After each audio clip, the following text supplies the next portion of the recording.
We are at a crossroads in Marvel Strike Force. The team at Scopley has had 3 weeks since the community feedback blog post to come up with this latest blog post, responding to a lot of the community feedback, a lot of the negativity going on in Marvel Strike Force. And how good will this blog post be? You will get my live reaction in this video. And if you're ready for it, find that like button and let's go smash it.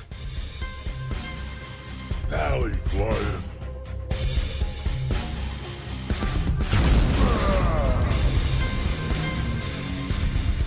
Hello. What is up, Valley Maniacs? I am ValleyFlyin. Welcome back to the ValleyFlyin channel. And finally, it is here. The blog post. We've been waiting 3 weeks to see the response to some of the issues that have been going on in Marvel Strike Force.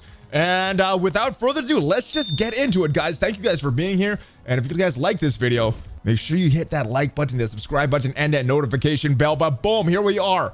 Character progression and tech issues. Today, 3 weeks ago, we posted a response to some concerns raised by players regarding character progression and technical issues. In that post, we announced that we would address the feedback with specifics after a few weeks, and we're ready to share the information with you today. All right, guys, this is it. What is going to be included in this blog post? I'm hoping there will be some things about red stars, reworking that, promotion credits. I'm hoping there'll be some things about real-time arena, making some changes to that horrible game mode. Maybe some catch-up mechanics, maybe some things about blitz, a few other things that I can't think of off the top of my head, but let's see what is in this blog post, and then we'll talk about what is not in this blog post. We'll see. All right, character progression, training modules, yes. All right, there's been a lot of player feedback on the topic of training module availability. After some analysis, it's clear we need to significantly increase the amount of available training mats to better enable players to level up their characters at the intended rate. Yes, this should have been done years ago. All right, through a number of changes, we're going to increase the amount of training mats you can get on the monthly basis by nearly 800,000 experience or 1,000 L3 training mats. All right. If it was L4, those gold ones, I would be a little more impressed, but this on its surface, 800,000 sounds good. I don't know how much. I'll have to go look and see how much this actually equates to, but sounds good so far. I think this is a good thing, but and increasing it by this amount, not having this amount, increasing it by this amount. So far so good. Firstly, we were creating a flash event that specifically rewards training modules. My goodness, it is about time. Similar to Payday and Chaos Theory, this event will require skilled military characters. So there's a use for them. The disappointing team. See below for more information on that team's a rework. Nice. All right. Selfishly, this makes me very happy. I've got lucky and got good red stars on this, but we'll see what happens. See if they eventually are what they were built up to be in that first one. And we'll make Yelena's character starts more easily accessible before the first run of the event, which we're currently targeting around May. All right, so we got to wait a few months for this, but hopefully the skilled military characters get reworked sooner than that. And similar to Chaos Theory, the first time completion rewards will be generous to give some initial relief up front. All right, hopefully there's a rework to Chaos Theory as well. Second, we'll be increasing the amount of training modules from daily objectives from 1 L3 and L2 and L3 to over 15 L3 training mats every day. That's good. Well, it's daily objectives. That's good. I thought they were talking about the challenges, but yes, every day for the daily objectives. Training modules will also be added as rewards to various areas, including login calendars and level rewards. Thank goodness.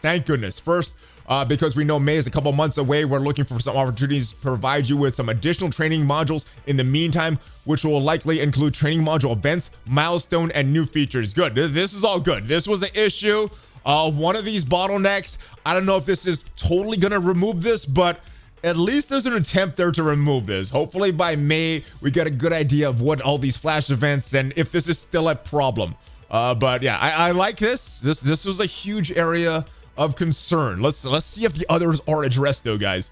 All right, orange gear. Similar to training modules, we looked at the orange gear availability and identified areas where we can nearly double the inflow of standard materials like catalyst, stat catalyst, orange gear to players, help them get better progress through orange gear. All right, I hope they address purple gear as well, but all right, let's see what they have with orange gear. We're increasing orange gear availability in the following ways: doubling the superior basic catalyst in daily objectives.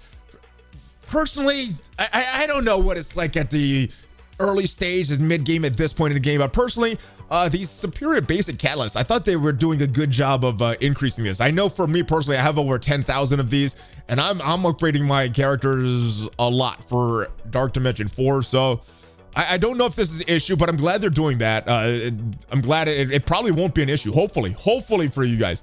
Doubling the first time rewards for orange gear in the relic hunt. All right, so hopefully they go back and retroactively increase that for everybody that done those previously. Doubling the value of superior basic catalyst, stat catalyst, and orange gear is the raid store. All right, good. And adding additional row of orange gear in the raid store. That is good. Now, hopefully this will also include maybe some other 14, maybe probably not 15s yet. They still want that as a bottleneck, but maybe down the line in moving some gear 15 pieces to that raid store by the time we're there 16 and 17 and whatever future bottlenecks they have, removing some. The per unit cost of all orange gear in the main supply store will be reduced. Good. And quantities will increase, resulting in 300% more value on superior basic catalyst, going from 240 gold for 5 pieces to 240 gold for 20 pieces. That is good. But again, not necessarily my personal bottleneck, but if you guys are experiencing bottlenecks, I guess that's a good thing. 60% more value on basic origin, going from 32.1 gold for 1 piece to 60k for 3 pieces. All right, another good thing. And more value on stat catalyst, going from 93 or 96.3k gold for 3 pieces to 80k gold for 5 pieces. All right, so all of this stuff in the main supply store, I think they're good changes. They're positive. I don't know if this is gonna be enough, but nothing about purple gear so far. Additionally, in this point of the natural life cycle, gear 13, we want to provide more access to the gear 15 mini unique. You'll be seeing them in more ways. Oh, good. This was not something I was expecting, but this will help more players get to Dark Dimension 4, and not just Dark Dimension 4. I think for a lot of the end game content nowadays, I think it's almost a requirement to be at gear 15, because it seems to be tuned for a higher level character than a lot of players have. So good. It's doubling the quantity of mini unique bundles in a war store and orb, going from 1,400 war credits to 2 pieces to 1,400 for 4 pieces. Good. 40% value in the main supply store, 50k gold for 1 piece, 70k gold for 2 pieces. All right, I like these. Additional orange gear reward changes next section as well. All right, orange gear. All right, but we need purple. We need more purple. As previously mentioned, we acknowledge these milestones are overdue for an update. We'll be adding additional tiers of milestones reward. All right, blue, purple, orange gear raid orbs. Good. More orange and more purple. Furthermore, and blue, and blue, especially in these later game raids, we still need some of these pieces for new characters when they come to games. So I hope they add the blue and purple for some of these later end game content, like the Doom raids. Furthermore, there'll be top tier milestones, specifically Doom raids progressions, the exclusive rewards we anticipate happening towards the end of March. All right, so all this sounds good so far. There's still some big key issues that I want to them to address. Some players invested significant resources into characters with the skill and military traits and provided feedback that the team isn't quite meeting their expectations. While this team can challenge many other squads at equal power level, we've seen that they haven't been winning as many battles as we intended. The combat designers are now taking a second pass at skilled military to make some additional improvements that should increase their effectiveness in combat. I'm glad that it said in combat, not just in war. So there's a few kits that I think needs rework, especially that Yelena one. It's not very strong outside of that team and outside of war, at least from what I've experienced. Additional, we'll be adding a military trait to Black Widow. Finally, it never made sense to me that she wasn't on this team. To Black Widow says she'll be another character. You have the option of swapping in. We anticipate these changes to go live in version 5.3. All right, so next update. And that may be coming very, very soon. Especially there's some rumors about these characters. Character balance is an ongoing, ever-changing endeavor for us. We also appreciate your feedback and striking that in a proper paradigm. All right, so this is good. We don't know what the reworks are gonna be, but I guess we can see that in the next update. And Black Widow getting that tag, always a good thing. All right, Thor's hammer, the technical issues, the bugs. All right, the engineering team has continued to investigate the problem with Thor's hammer ability causing a soft lock. Fortunately, we were fairly confident that we found the problem and pushed the fix in version, and we'll push a fix in version 5.2 scheduled for release in a few weeks. Oh, okay. So yeah, we're in 5.1. All right, so in a few updates. All right, not next update. I was wrong on this one. But that's when the Thor's hammer will be released. So 5.3, 2 updates from now is when skill military will be getting their rework. A little disappointed, but I'm glad they're being addressed. That is a good thing. What is it? What we found his ability was used once. Mjolnir wouldn't properly return to Thor's hand. Then if a player tried to use an ability for the second time, that would soft lock to occur.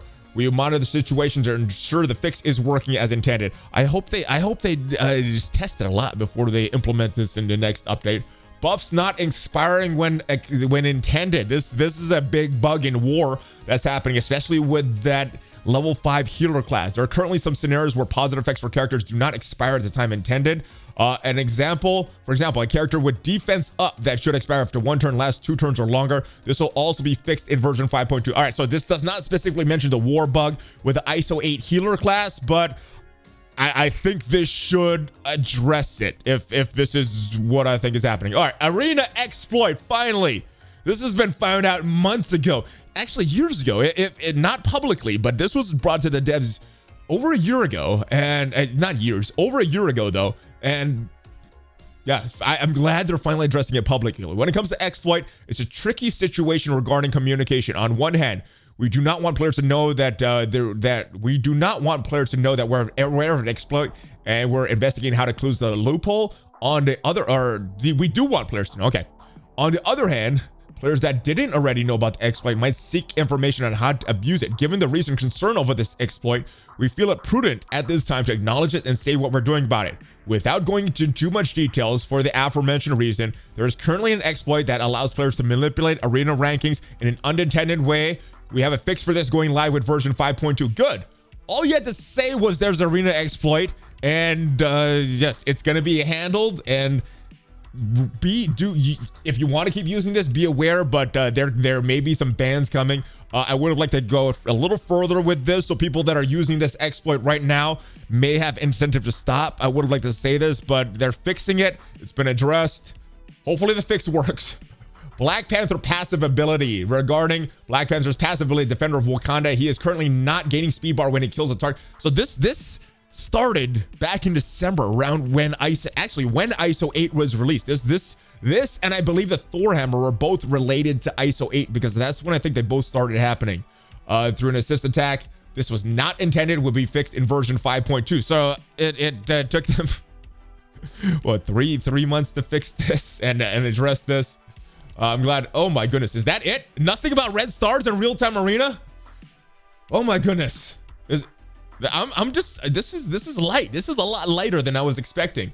In the 2021 first half preview close, one of the features we mentioned, we're working on costumes. There's several questions from players wanting to know, unlocking a costume, equipping a costume for a character would somehow enhance his abilities. The answer to that is no.